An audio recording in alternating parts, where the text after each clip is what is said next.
bismillaahi raxmaani raxiim soo dhowaada saaxiibayaal meel kastoo aad joogtaan kusoo dhowaada barnaamijka falanqaynta caalamka oo xiliyadan oo kale aad ka daawataan maracadda show waa 12 bisha abriil sanadka 2026 maalin axad ah qaybtan waxaan kugula wadaagi doonaa wararkii ugu dambeeyay oo soo kordhay ma waxaa soconaya diyaargarow dagaal oo adag waa maxay go'aanka madaxweyne Trump uu qaatay inuu si awood ah uu ku furo marinka Hormuz ama uu ku go'doomiyo miyuu awoodaa inuu halkaas uu go'doomiyo jawaabta dowladda Iran ay soo saartay diyaargarowga aan caadiga ahayn ee Israa'iiliyiinta ay wadaan dhaqdhaqaaqa soconaya diyaaradaha dagaalka wada hadalka telefoon ee maanta dhex maray madaxweynaha dowladda Iran iyo sidoo kale madaxweynaha dowladda Ruushka qodobo kale ayaa raaci doona soo dhawaada saaxiibayaal meel kastoo aad joogtaan ku soo dhawaada barnaamijka falanqaynta caalamka markale isku soo noqod wanaagsan daawadayaal saaxiibayaal meel kastoo aad joogtaan waxaan ku hormarayaa macluumaadka ku saabsan wasiirka wasaaradda amniga gudaha ee Israel Itamar Ben-Gvir ayaa maanta waxa uu weerar ku qaaday xarunta masaajidka Al-Aqsa iyadoo si weyn loo ilaalinayo oo ciidankii booliiska iyo kuwa sida gaarka u tababarnaa ay hareerihiisa ay ku sugnaayeen ciidankan ayaana la sheegay inay dhaawaceen ilaa 7 ruux oo Falastiiniyiin ah kadib markii sida la sheegay ay Falastiiniyiinta isku dayeen inay gudaha masaajidka ay galaan 17 goobood oo kala duwan ayaa lagu waramayaa inay xireen oo laga soo gali karayo ugu yaraan masaajidka ama looga soo dhawaan karayo oo daanta galbeed ka tirsan oo ay ka mid tahay magaalada Qudus mas'uuliyiinta daanta galbeed ayaa waxay shaaci ka qaadeen in Itamar Ben-Gvir uu gudaha masaajidka u galay iyadoo ay weheliyaan tiro kale oo xagjiriin ah waxayna doonayaan halkaas inay ku sameeyaan wixii iyaga ay doonayeen oo dukashada Talmud iyo ay u yaqaanaan intii lagu gudo jiray weerarka maanta muuqaalku wuxuu muujinayaa Itamar Ben-Gvir oo u socda mid ka mid ah xarumaha ugu muhiimsan ee masaajidka isagoo sacabtumaya erayo heesa u dhigmo oo kala ku dhawaaqaya oo sida uu sheegayna gudanaya salaada uu ku tilmaamay Talmud ama salaada Talmud ee u yaqaanaan isagoo oo kor u qaadaya sacabinaya sidoo kalena farxadda ka muuqata aadan malayn kareynin waxaan arrintan ku soo beegmaysaa dhinaca kale iyadoo maalmihii ugu dambeeyay caruur badan Israa'iiliyiinta ay ka xirxirayeen dhanka daanta galbeed kuwaas oo sida la sheegay 6 sano jir 5 sano jir ilaa 10 sano jir ah dhibaato loo geysanayay dadkii shacabka ahaa deegaamadooda laga xoogayay ceelashii qaarkoodna gebi ahaanba laga duugay waana arki doonaa wax walba oo ka soo kordha ma jiro wax war oo dhinacyada kala duwan ay soo saareen haddii macluumaad uu ka soo kordhana waan kula wadaagi doonaa insha Allah muuqaalkan wuxuu ahaa mid ay sii daayeen ciidamada badda ee dowladda Iran waana digniin maalintii shalay la sheegay in loo diray mid ka mid ah maraakiibta dagaal ee dowladda Mareykanka oo sida la sheegay ku soo dhawaaday marinka Hormuz waxaana lagu leeyahay feejignaada markabka ka soo dhaqaaqay dekada Fujairah ee ku dhow badda Cudmaan waxa idin la hadlay ciidanka badda ee dowladda Iran digniintii ugu dambeysay ayaan idin la wadaagaynaa ha soo dhawaanina haddii aad soo dhawaataanna waan idin qarxin doonaa malaha codkaasi wuxuu ahaa mid ka careysiiyay madaxweynaha dowladda Mareykanka inkastoo markabka jawaab ay ka imaanayso oo waxa xubnaha markabka u hadlay ciidamada badda la hadlaya ee raadiyaha uu duubay ay ku jawaabayaan anaga bad caalami ah marayna wax dhibaato ahna ma wadno waxaana markii dambe la sheegay markabka inuu dib u laabtay malaha taas marka waxay ka careysiisay madaxweyne Donald Trump maanta wuxuu soo saaray hanjabaad adag oo waxa uu yiri waxaan hareereyn doonaa sida ugu dhaqsiyaha badan marinka loo yaqaan Hormuz madaxweynaha dowladda Mareykanka wuxuu ku dhawaaqay in si degdeg ah loo bilaabi doono go'doominta military ee marinka muhiimka ah ee loo yaqaan marinka Hormuz kadib markii lagu kala booday wada hadaladii ka dhacayay magaalada Islamabad oo caasimadda dalka Pakistan ah ciidamada badda ee dowladda Mareykanka ayaa dhankooda waxay sheegeen inaysan la kulmin wax joojin ah iyo farriin digniin oo kaga timid ciidamada badda ee dowladda Iran qodobada ugu muhiimsan ee Trump maanta uu soo saaray marka la eego warbixintan oo lagu daabacay warbaahinta ayaa muujinaya in ciidamada badda ee dowladda Mareykanka ay bilaabi doonaan go'doominta marinka Hormuz la saarayo ciidamadana ay baaritaan ku sameyn doonaan maraakiibta sidoo kale joojin doonaan maraakiibta qatarta ku ah amniga guud ahaan ee marinkaasi ama la xanibi doono markab kasta oo lacag siiyo dowladda Iran maalmihii ugu dambeeyay waxaa si weyn loo hadalhayay in Iran ay doonayso lacag u dhiganta magdhow inay ka qaado maraakiibta maalin walba ka gudbaya marinka Hormuz oo markab kasta ay ka doonayso fuustadii shidaal ah in $1 oo dheeraad ah uu u saaro sidaa daraaddeed Mareykanka ama madaxweyne Trump wuxuu taagan yahay markabkii lacag siiya waa laga xanibi doonaa inuu ka gudbo marinka Hormuz waxaa fashilma qorshe la doonaya si wada jira Mareykanka iyo Iiraan inay u maamulaan marinka Hormuz, waana soo jeedin ka timid dhanka iyo dowladda Pakistan xilligii wada hadallada ay ka dhacayeen magaalada Islamabad. Trump wuxuu sheegay sidoo kale ciidamada Mareykanka inay bilaabi doonaan inay miirooyinka ka saaraan badda Hormuz, halkaasoo la tuhunsan yahay inay miinooyin badan ay ku aaseen ciidanka dowladda Iiraan. wuxuuna si adag hanjabaad ugu daray cid kasta ama ciidan kasta oo dowladda Iiraan ka tirsan haddii halkaas ay u soo dhawaadaan. wuxuu yiri waa la burburin doonaa. wuxuu sheegay dalalka xulafada la inay ka qayb qaadan doonaan go'doomintan inkastoo uusan magacooda sheegin, waana dalalka inta badan diiday intii dagaalka uu socday inay Mareykanka ay ku caawiyaan furitaanka marinka Hormuz. Trump wuxuu ku eedeeyay Iiraan inay doonayso in lacag sharci darro ay ka qaado maraakiibta marinka ka gudbaya, taasna wuxuu ku tilmaamay weliba ereyga baad isagoo adeegsanaya in Iiraan doonayso. wuxuu sheegay markab kasta oo bixiya lacagtaasi in aan loo damaanad qaadi doonin badbaado inuu ku maro biyaha caalamiga ah. sababta go'aankan uu u gaaray madaxweyne Trump maxay tahay? wadahadalladii Islamabad ayaa fashilmay inkastoo in badan la isku afgartay, haddana qodobada qaar waa la isku fahmi waayay, sida arrinta ku saabsan barnaamijka nuclear-ka iyo arrinta ku saabsan marinka Hormuz.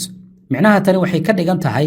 cadaadis dhaqaale oo weyn in la doonayo dowladda Iiraan in la saaro. tani waxay kaloo keeni kartaa qatar weyn oo isku dhaca. waxaa kaloo ay keeni kartaa saameyn degdeg ah oo hadalladan ay ku yeeshaan shidaalka caalamiga ah oo hoos u dhac weyn oo ku yimid tan iyo Arbacadii la soo dhaafay markii heshiiska xabad joojinta la gaaray. dowladda Iiraan arrintan way ka jawaabtay, waxaana ay sheegtay Mareykanku in uu doonayo inuu 2 markab oo burburyaal uu ka soo gudbiyo marinka Hormuz maalintii Sabtida ee shalay ahayd, taasna lagu fashilmay. sidoo kalena weli marinka Hormuz iyaga inay maamulaan, cid kalena aysan u ogolaan doonin marinkan inay gacanta ay ku dhigto ama ay maamusho. waxaa sidoo kale ay sheegeen cid kasta oo qatar gelisa amniga maraakiibta in lala xisaabtami doono, markab kastaana uusan halkan ka gudbi karaynin iyadoo amar uusan ka haysan dowladda Iiraan. xaaladdu way adag tahay. marinka Hormuz waxaa laga yaabaa mar kale inuu keeno dagaal adag oo Mareykanka iyo Iiraan dhex mara. waxyaabaha soo kordha waan kula wadaagi doonaa insha Allah.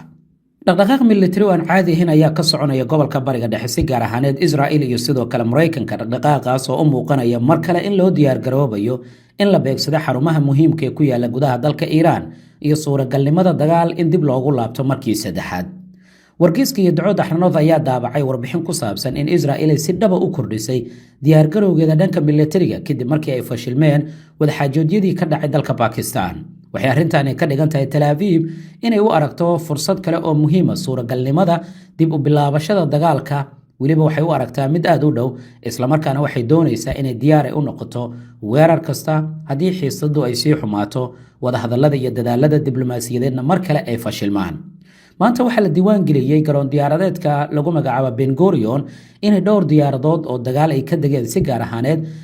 diyaaradaha nooca shidaalka hawada ku siiya diyaaradaha dagaalka. waxaana lagu waramayaa in tani ay qayb ka tahay diyaar garow aan caadi ahayn oo Mareykanka iyo Israa'iil ay wadaan. waa tii aan shalayna idinla wadaagay in Mareykanka uu soo dhaqaajiyay maraakiib dagaal, sidoo kale la soo dhaqaajiyay ku dhawaad 2,000 oo ka mid ah ciidanka badda. suuragalna ay tahay in ciidamadii hore ugu sugnaa gobolka la bedelo, iyadoo Mareykanka ciidan badan gobolka ay ka joogaan. taliyaha guud ee ciidamada Israa'iil Eyal Zamir ayaa dhankiisa waxaa la sheegay inuu amar ku bixiyey in la kordhiyo heerka feejignaanta ciidanka lana yareeyo waqtiga jawaabta ee howlgal military. waxaa la faray baa la yidhi dhammaan nidaam difaaciidyada iyo kuwa weerarka qaadi karaya diyaargarow xoogan inay galaan. tani waxay ka dhigan tahay diyaarinta ciidanka cirka, sirdoonka iyo nidaamka difaaci gantaalada kala duwan ee Israa'iil, kuwaas oo wajahayay fashil aad u weyn tan iyo dagaalka markii uu bilowday 28 February. Iiraan dhankeeda waxay sheegtay dagaal inay diyaar u tahay goobaha lagu kaydinayo gantaalada ama laga soo rido gantaalada balastiga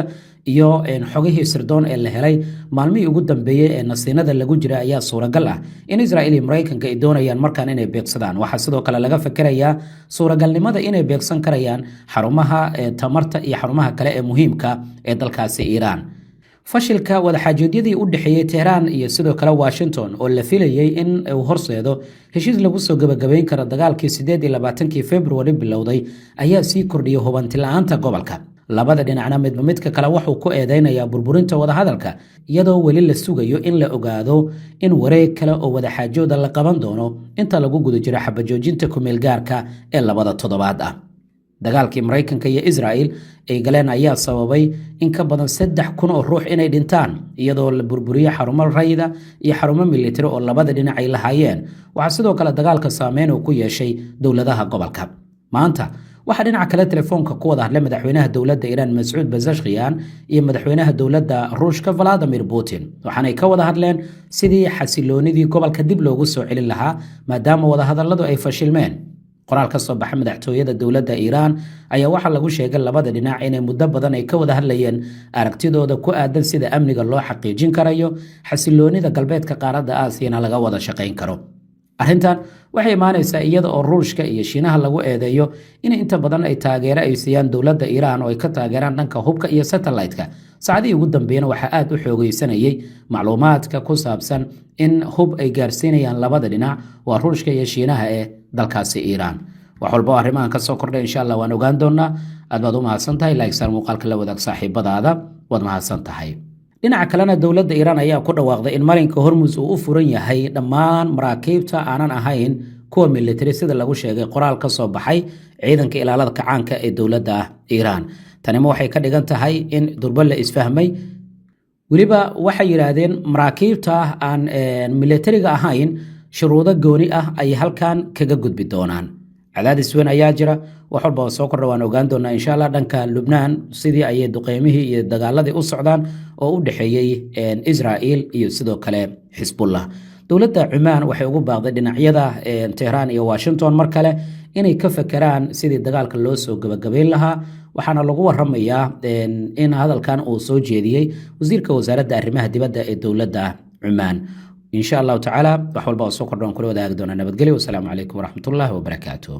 warbixin ka soo baxday ila ka tirsan dowladda Mareykanka iyo sidoo kale hay'adaha amniga ayaa mar kale waxa diiradda lagu saaray macluumaadka ku saabsan dowladda Shiinaha inay gantaalo ay u dirayso gudaha dalka Iran iyo suuragalnimada kiimikooyin loo isticmaali karayo warshadaha militariga. warbixin lagu daabacay wargeyska New York Times ayaa mar kale waxa diiradda lagu saaray in Shiinaha uu doonayo inuu gantaalada nooca Manbadis la yiraahdo uu u diro gudaha dalka Iran.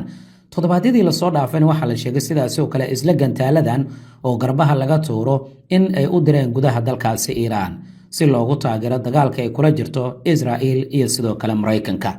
lama sheegin halka gantaaladaasi la marsiiyay iyadoo dagaal uu socdo, laakiin waxa soo baxaya tuhun ah in Turkmenistan iyo dalal kale laga gudbiyo hub la geeyay gudaha dalka Iran iyadoo gargaar ama mucaawino lagu qarinayo. mas'uuliyiinta dowladda Mareykanka ayaa dhankooda waxay sheegeen inay baaritaano rasmi ay wadaan si loo xaqiijiyo macluumaadka muujinaya in gantaaladan la adeegsaday intii lagu guda jiray dagaalkii socday muddada 41 maalin. warbixintu waxa kale oo ay tilmaamaysaa in gudaha Beijing sidoo kale ay ka socoto dood ku saabsan suuragalnimada in gantaaladan iyo kuwa kale loo diray gudaha dalkaasi Iran, taasoo muujinaysa sida uu dagaalkan muhiim ugu yahay dalka Shiinaha dhinaca istiraatiijiyadda caalamiga marka laga eego. waa sida ay warbixinada u dhigayaan warbaahinta reer galbeedka. waxa intaas sii dheer hay'adaha sirdoonka ee dowladda Mareykanka waxay sheegeen inay qiyaasayaan in Shiinuhu uu si dadban uga qayb qaadanayo dagaalka, iyaga oo ogolaaday sida la sheegay shirkado laga leeyahay dalka Shiinaha in ay Iran ay u diraan 1 kiimikooyin loo isticmaalo warshadaha militariga, 2 shidaal gaar ahaan shidaalka loogu talagalay gantaalada in loo adeegsado, iyo qayb lagu farsameeyo hubka iyo qalabka military. waa eedeynta ugu culus oo Shiinaha loo jeedinayo tan iyo dagaalka markii uu idlaaday. gantaalada nooca Manbadis loo yaqaano waa hub khatar ah oo diyaaradaha jooga hoose ku duula ee droniska, helikobtarada iyo diyaaradaha qaarkood lagu beegsan karayo. xogtu markaa haddii ay xaqiiqo ay noqoto waa isbedel weyn oo istiraatiiji ah. Shiinahana dhinaca kale dagaal adag ayuuba kula jiraa dowladda Mareykanka isagoo kaga argudanaya Taiwan iyo sida loo hubeeyay, maadaama Taiwan ay sheegato inta badan in Shiinaha intiisa kale ay mar hore ay ka go'een. Shiinahana uu taagan yahay waa dhul weyn oo ka tirsan dalka Shiinaha. maxay kula tahay adiga qaybta hoos aragtidaada ku reeb waad mahadsantahay. dhinaca kale dowladaha Ruushka iyo Ukraine ayaa eedeyn isu jeedinaya gaar ahaan xadgudubka ku saabsan xabad joojin ku meel gaar ah iyadoo ciida ay u yaqaanaan Easterka loo dabaaldegayo oo labada dhinacba ay doonayeen in yacni xabadda ay joojiyaan inta dabaaldegyadaasi ay socdaan. labada dhinac hadda waxay taagan yihiin midba midka kale ayaa ka dambeeyay jibinta heshiiskii xabad joojinta ku meel gaarka ahayd. wax walba oo ka soo kordha arrimahan waan kula wadaagi doonaa insha Allah. Marwa Fertility Center waxaad ka helaysaa daweynta xanuunada keena dhalmala'aanta ragga iyo dumarka. ku dooro baaritaan la hubo, daweyn iyo beerista ubadka IVF oo la xiriir telefoonka shaashada kaaga muuqdo. mahadsanid.